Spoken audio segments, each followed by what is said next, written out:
حاضرین محترم، السلام علیکم ورحمۃ اللہ وبرکاتہ۔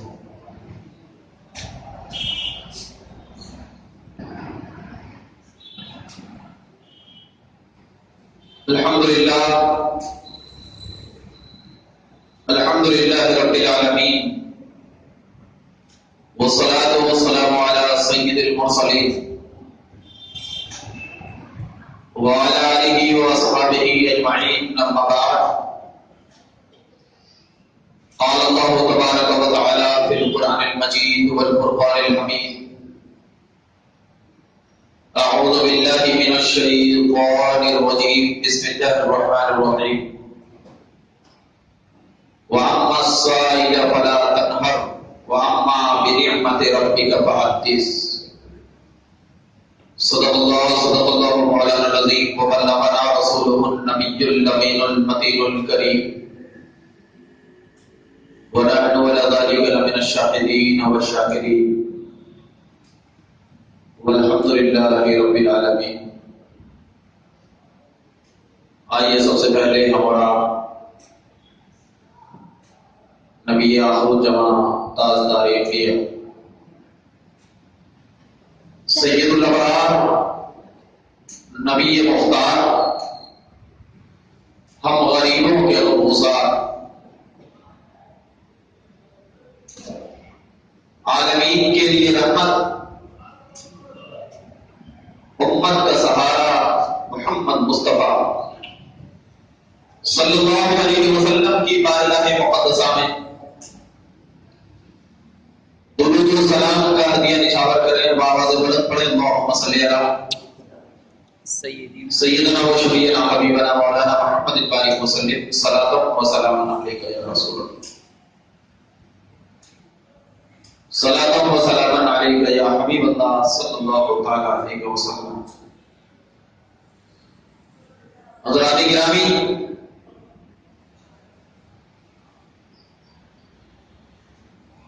اللہ رب العزت نے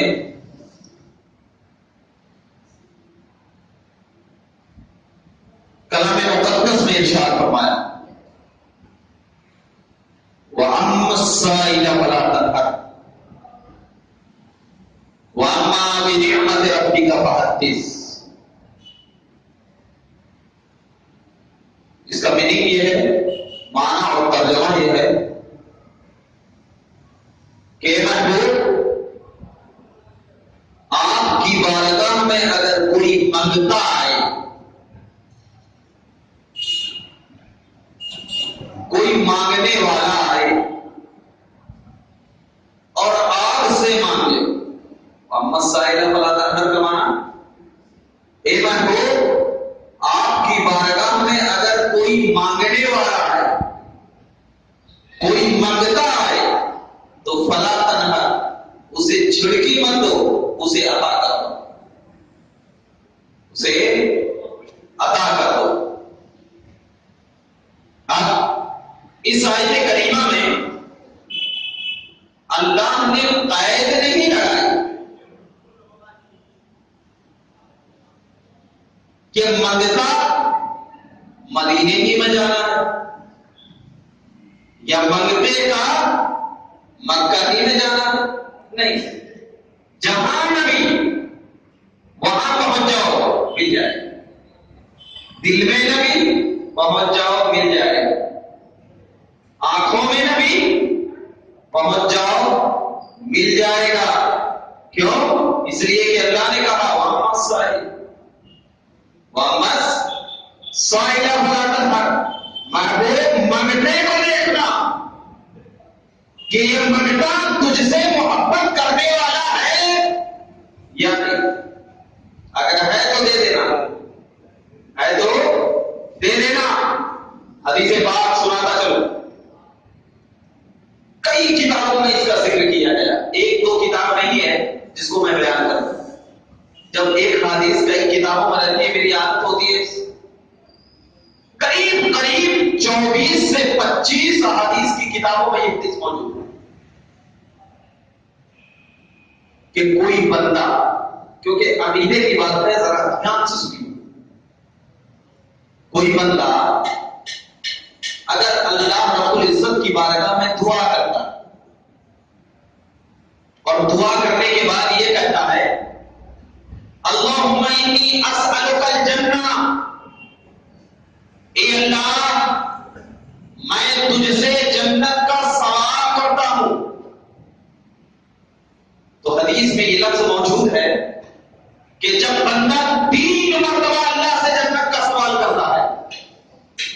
3 مرتبہ اللہم انی اسألک الجنہ، جب 3 مرتبہ بندہ اللہ سے جنت کا سوال کرتا ہے تو اس کے بعد جنت کہتی ہے اے مولا، یہ بندہ تجھ سے جنت کا سوال کر رہا ہے، تو عطا کر دے، تو عطا کر دے۔ اب ذرا دیکھنا، یہاں پر بیٹھے ہیں کوئی بندہ مسجد فتح شاہ کی پہلی صف میں بیٹھا، سوال کیا جنت کا، جنت سنا کہ نہیں سنا؟ ارے جب تک نہیں سنے گا تو پھر اللہ سے کیسے کہے گا کہ مولا یہ بندہ جنت کا سوال کر رہا ہے تو عطا کر؟ مطلب یہاں پر بیٹھ کر اگر خدا سے جنت کا سوال کرے تو اس کے بعد جنت اللہ سے کہتی ہے کہ مولا یہ بندہ جنت کا سوال کر رہا ہے، عطا کر۔ اس کا مطلب یہ ہے کہ جنت نے میری آواز کو سن لیا، جنت نے میری آواز کو سن لیا۔ حدیث میں یہ موجود ہے، سوال کرتا ہے، یہ نہیں موجود کہ حیدرآباد میں رہ کر سوال کر رہا ہو یا ممبئی میں رہ کر سوال کر رہا ہو، کہیں بھی کسی جگہ بھی کسی وقت بھی اللہ رب العزت کی بارگاہ میں اگر کوئی بندہ سوال کر رہا ہے تو حدیث کے الفاظ گواہ ہے کہ اللہ اسے جنت عطا کرتا ہے۔ کب؟ جب جنت کہتی ہے، جب جنت کہتی ہے۔ مطلب یہ ہے کہ جنت میری آواز کو سنتی ہے، جنت میری آواز کو سنتی ہے۔ تو اب ایک عقیدہ دے رہا ہوں، دھیان سے سنو۔ عقیدہ یہ ہے کہ جنت میری آواز کو سنتی ہے۔ یا رسول اللہ، یہ جنت تو آپ کی وجہ سے جنت بنی، یہ جنت تو آپ کی وجہ سے جنت بنی، یہ کائنات جو سجایا گیا آپ کی وجہ سے سجایا گیا، عرش و کرسی کا وجود آپ کی وجہ سے ہوا۔ تو اب ذرا دیکھنا کہ جب نبی کا غلام جو جنت ہے، یہ نبی کا غلام ہے، جنت نبی کا غلام، کوثر نبی کا غلام، عرش نبی کی غلامی، مطلب یہ ہے کہ یہ جنت نبی کا غلام ہے۔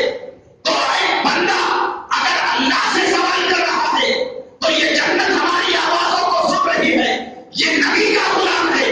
تو یا رسول اللہ، اس حدیث سے معلوم یہ ہو گیا کہ جب آپ کی غلامی میں اتنی طاقت ہے کہ ہماری آواز کو سن کر اللہ رب العزت کی بارگاہ میں وہ ہمارے لیے فریاد کرتا ہے، تو اگر کوئی بندہ یا رسول اللہ کہہ کر اس مسجد فتح شاہ سے پکارے تو کیوں نہیں ہمارے نبی سن سکتے؟ جب غلام سن سکتا ہے تو آقا کیوں نہیں؟ ارے یہ تو ایسی بات ہو گئی کہ غلام کو طاقت ہو آقا کو نہیں، یہ تو ایسی بات ہو گئی۔ تو جب غلام کو طاقت ہے تو آقا تو خود بخود طاقت والے، کیونکہ غلام کو طاقت کس نے دیا؟ غلام کو طاقت آقا ہی نے تو دیا ہے۔ پہلے کوئی آدمی پرائم منسٹر نہیں بن جاتا، پہلے ایم ایل اے بننا پڑتا، پھر اس کے بعد آگے کے لیے سیٹ لڑنا پڑتی، پھر اس کے بعد کچھ اور۔ تو مطلب یہ ہے کہ نیچے سے اوپر میرا خدا میرے نبی کو کائنات کا ہمدرد بنا، غمخوار بنا دیا۔ تو مطلب یہ ہے کہ انسان اپنے نبی کو پکارے، اپنے نبی سے مانگے، اپنے نبی سے سوال کرے۔ یہ قرآن کا عقیدہ ہے، یہ قرآن کہہ رہا ہے۔ بعض لوگ کہتے ہیں صرف خدا سے مانگو، صرف خدا سے مانگو۔ تو میں ان سے کہتا ہوں کہ صرف خدا سے مانگنا ہوتا تو پھر اللہ کیوں کہتا وَأَمَّا السَّائِلَ فَلَا تَنْهَرْ، اے محبوب آپ کی بارگاہ میں اگر کوئی مانگتا آئے تو اسے دے دینا۔ مطلب یہ ہے خدا کہہ رہا ہے سوال کرنے۔ اب دیکھنا ایک چیز بتا رہا ہوں، الحمد مانا کیا ہوگا؟ تمام تعریف، للہ اللہ کے لیے۔ اگر کوئی کہے حمد للہ تو میننگ کیا ہوگا؟ تعریف اللہ کے لیے۔ حمد للہ کہے تو تعریف اللہ کے لیے۔ یہ جو الف اور لام ہے نا، الحمد میں جو الف لام ہے عربی گرامر میں اس کا معنی ہوتا ہے تمام ساری چیزیں۔ کیا معنی ہوتا ہے؟ ساری چیزیں، جتنی بھی چیزیں ہو وہ الف لام کے اندر داخل ہو جاتی، ساری چیزیں۔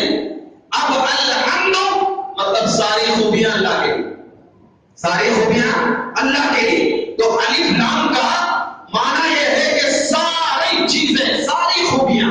وہاں پر اللہ نے کروایا وَأَمَّا السَّائِلَ، تو السائل پر بھی الف لام ہے، السائل پر بھی الف لام ہے۔ تو مطلب یہ ہے کہ تمام مانگنے والا، تمام مانگنے والا، چاہے وہ انسان ہو، چاہے وہ جانور ہو، چاہے وہ فرشتہ ہو، چاہے وہ اور مخلوق ہو، کوئی بھی ہو، میرے نبی سے اگر مانگے گا تو میرا نبی کو اللہ نے وہ طاقت عطا کیا ہے کہ اگر تجھ سے جنت مانگے تو جنت دے دینا، اگر تجھ سے دنیا مانگے تو دنیا دے دینا، اگر تجھ سے عقبہ مانگے تو عقبہ دے دینا۔ میں نے تجھے اتنا عطا کیا ہے کہ اب تیری عطا جب غیروں پہ پائے گی تو تیری عطا کو دیکھ کر تیری قوت کا اندازہ لگایا جائے گا۔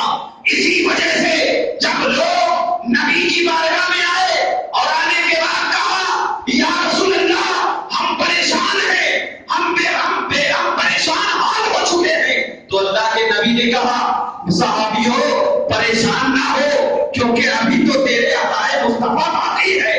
ارے دنیا میں رہوں گا تو میں تجھے جنت کی خوشخبری عطا کر دوں گا، جب آخرت میں جاؤں گا کوئی گنہگار امتی مجھ سے سوال کرے گی تو انا لہا کر کر میں اپنے دامن کرم میں اسے جنت میں لے کر جاؤں گا۔ فرشتے حضرت جبرائیل آئے، اللہ تبارک و تعالیٰ کے نبی کی عطا ایسی ہوئی کہ حضرت جبرائیل کو اللہ کے نبی نے ساری کائنات میں فرشتوں میں افضل بنا دیا۔ یہ کیا ہے؟ یہ نبی کی عطا ہے۔ تو جب نبی کی عطا ساری کائنات میں پھیلنے لگتی ہے تو اسی لیے ہم تمام اہل سنت کے لوگ جب اپنے نبی کو عطائے مصطفیٰ کو دیکھ کر پکارتے ہیں تو ہمارا اوڑھنا بھی نبی ہوا کرتا ہے، ہمارا بچھونا بھی نبی ہوا کرتا ہے، اور اسی پکارنے کی وجہ سے ہمیں یقین ہے کہ اللہ کے نبی ہمیں عطا کرتے ہوئے چلے جاتے۔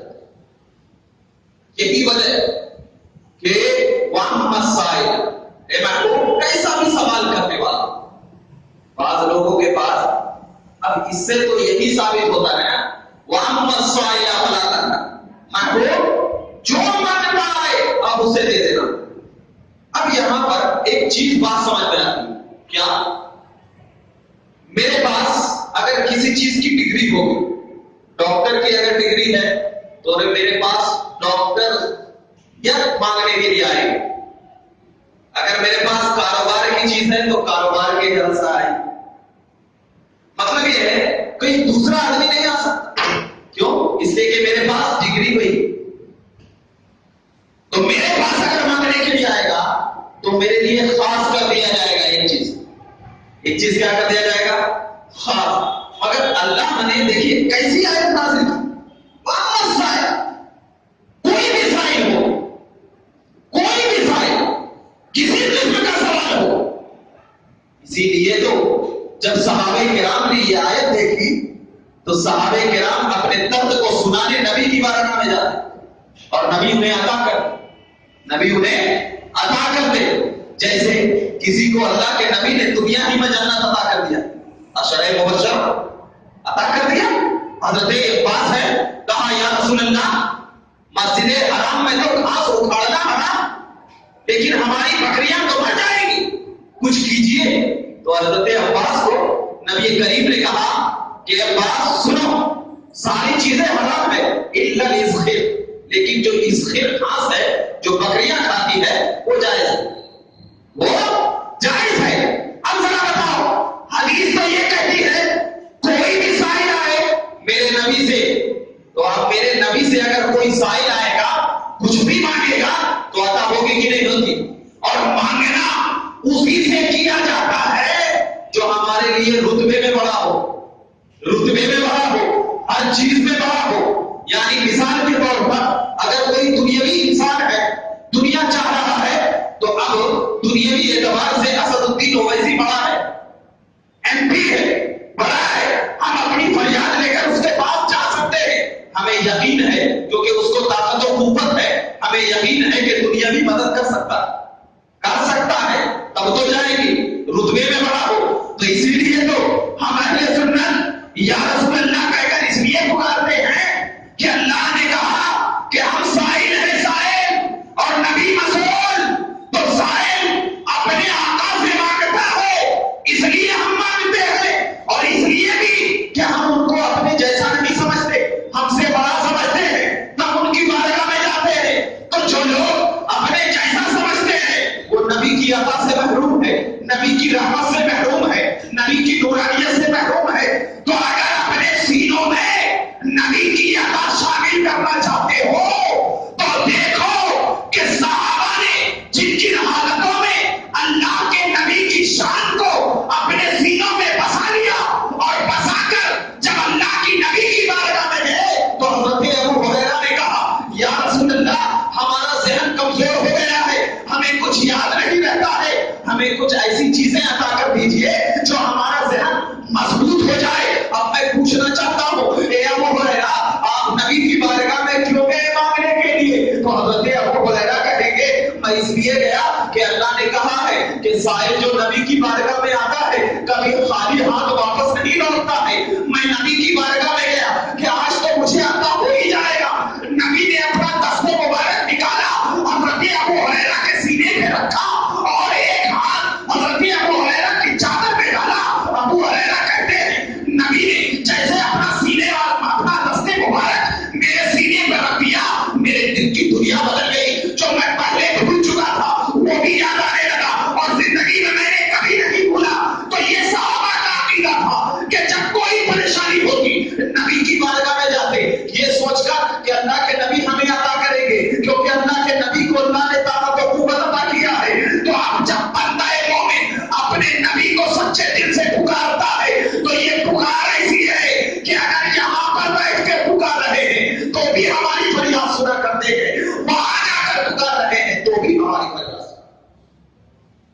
یہی وجہ ہے کہ ہم تمام اپنے عقیدے کو لے کر، اپنے عقیدے کو لے کر تمام چیزوں سے اول و اعلیٰ نظر آتے ہیں، اور جب تک ہمارا عقیدہ درست نہیں ہوگا ہمارا عمل کچھ بھی نہیں ہو سکتا۔ 10 لیٹر دودھ بالکل صاف ہے، اس میں ایک مکھی گر گئی، زندگی بھر اگر تم سچے ہو پکے ہو لیکن ایک عقیدہ گیا پورا گیا، نہ نماز رہے گی، نہ روزہ رہے گا، نہ تبلیغیں رہے گی، نہ اجتماعات رہے گا صرف تو نبی کی محبت رہے گی، نبی کا عشق رہے گا، چاہت رہے گی۔ تو مسلمانوں آج اپنے دلوں میں نبی کی چاہت کو ایسا ڈال دو کہ اگر کوئی انسان نبی کے خلاف بولتا چلا جائے تو ہم ان انسان کی باتوں کو قبول نہیں کر سکتے۔ آج آپ کے سامنے عطائے مصطفیٰ میں نے اس لیے ذکر کیا کہ بعض لوگ ہیں کلمہ پڑھنے والے ہیں، لا الہ الا اللہ محمد رسول اللہ پڑھتے ہیں، لیکن جب نبی کی عظمت کی بات آتی ہے تو ان کو اپنے جیسا کہتے ہیں نبی ہماری طرح ہے۔ میں ان سے پوچھتا ہوں بھائی نبی تمہاری طرح ہے تو ذرا بتاؤ کیسے تھے نبی، ذرا بتاؤ کیسے تھے نبی؟ تو میں ان لوگوں کو اتنا کہوں گا کہ ہم جو نبی کو اپنی طرح کہتے ہیں نا یہ عقل کہتی ہے۔ کیا کہتی ہے؟ ساری کائنات کے عقل کی جہاں پر انتہا ہوتی ہے، جملہ دے رہا ہوں، ساری کائنات کے عقل کی جہاں پر انتہا ہوتی ہے وہاں سے میرے نبی کی بشریت کی ابتدا ہوا کرتی ہے، بشریت کی ابتدا ہوا کرتی ہے۔ تو جب عقل ہی نہیں رہے گا تو نبی کو بشر کیسے سمجھو گے؟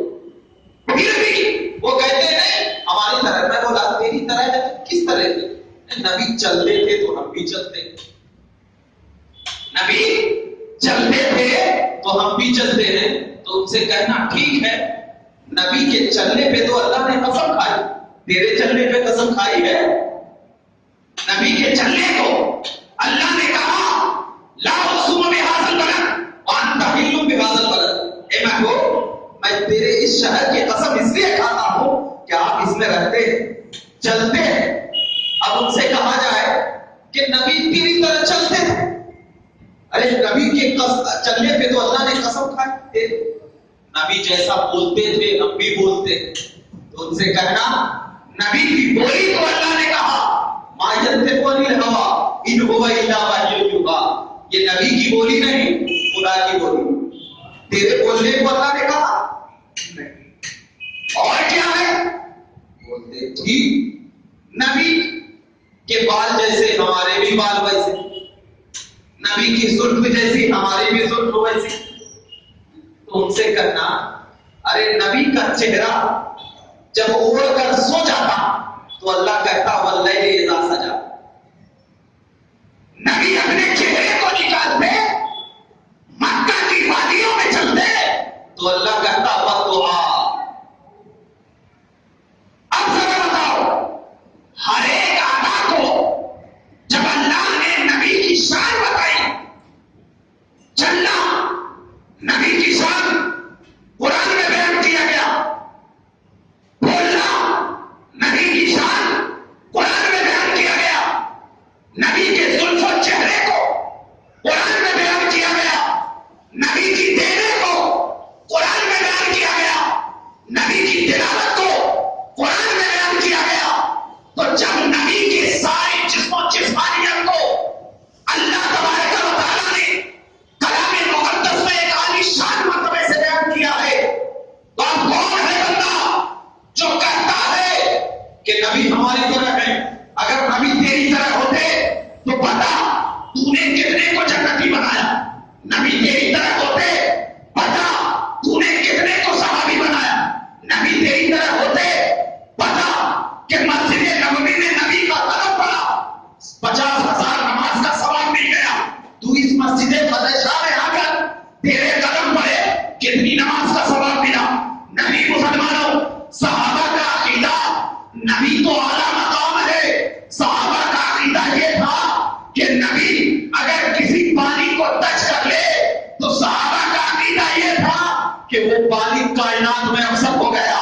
صحابہ کا عقیدہ یہ تھا کہ نبی اگر کسی مٹی پر قدم رکھ دے وہ مٹی کائنات میں افسر ہو گئی. صحابہ کا عقیدہ یہ تھا کہ نبی اگر کسی پتھر پر اپنا قدم رکھ دے وہ پتھر کائنات میں افسر ہو گیا. صحابہ کا عقیدہ یہ تھا کہ نبی جس کپڑے کو پہن لے وہ کپڑا شفا یابی کے لیے تصور کیا جانے لگا. صحابہ کا عقیدہ یہ تھا کہ نبی اگر کسی کو دیکھ لے تو نبی کا دیکھنے کی وجہ سے اب اس کا مرتبہ بلند ہو جائے. یہ نبی یہ صحابہ کا عقیدہ تھا.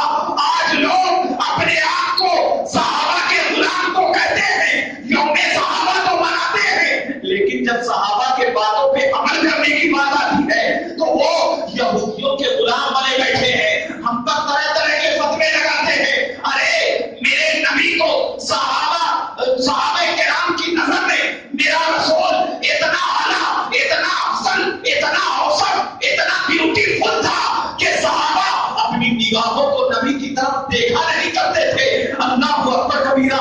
صحابہ کرام میں حضرت حسان اور حضرت انس کہتے ہیں کہ میں نے نبی کریم کا کبھی چہرہ غور سے نہیں دیکھا. میں دیکھا تو کبھی بازو سے دیکھتا, میں دیکھتا تو کبھی ادھر سے دیکھتا. کہا کیوں؟ کہا اس لیے کہ میں نبی کے چہرے کو غور سے اس لیے نہیں دیکھتا کہ میری آنکھ نبی کے حسن کو برداشت نہیں کر سکتی تھی. اللہ اکبر. اب ذرا دیکھنا, تم نبی کو اپنی طرح کہتے ہو. ارے صحابہ تو نبی کے چہرے پہ نمر مٹا کرتے تھے اور ایک حکم کی یہ بات کہنے پر مجبور ہوا کرتے تھے کہ نبی اپنی زبان لگائے, صحابہ اپنی جان دے دیا. یہ چیزیں ہیں. آج اپنے آپ کو دیکھو, اپنے آپ کو ڈالو. کہ ہم کس مقام پہ کھڑے ہیں، کیسی چیزیں ہیں جو ہمارے معاشرے میں آ کر لگ گئی ہے، طرح طرح کے فتویٰ بازی، طرح طرح کے چیزیں خیالات دے کر کے ہمارے آپ کو جھٹلایا جا رہا ہے۔ بعض لوگ تو یہ کہتے ہیں کہ نماز کہیں کو پڑھنا، نماز کہیں کو پڑھنا، نماز پڑھنے سے کیا ملتا ہے، کیا خدا دے رہا ہے؟ مسلمانوں ذہن میں رکھو کہ سب سے پہلا تو یہ چیز جو ایسا بولتا ہے کہ نماز کہیں کو پڑھنا، نماز پڑھنے سے کیا ملتا ہے، تو سب سے پہلے تو وہ آدمی کافر ہو گیا، مسلمان سے نکل گیا۔ اور دوسری چیز، ہم کون ہوتے ہیں کہ اس کے بارے میں سوچیں کہ نماز پڑھنے سے کیا ملتا ہے؟ اللہ نے تمہیں جسم دیا، چلنے کے لیے پیر دیا، کھانے کے لیے روزی دیا، کام کرنے کے لیے ہاتھ اور پیر دیے۔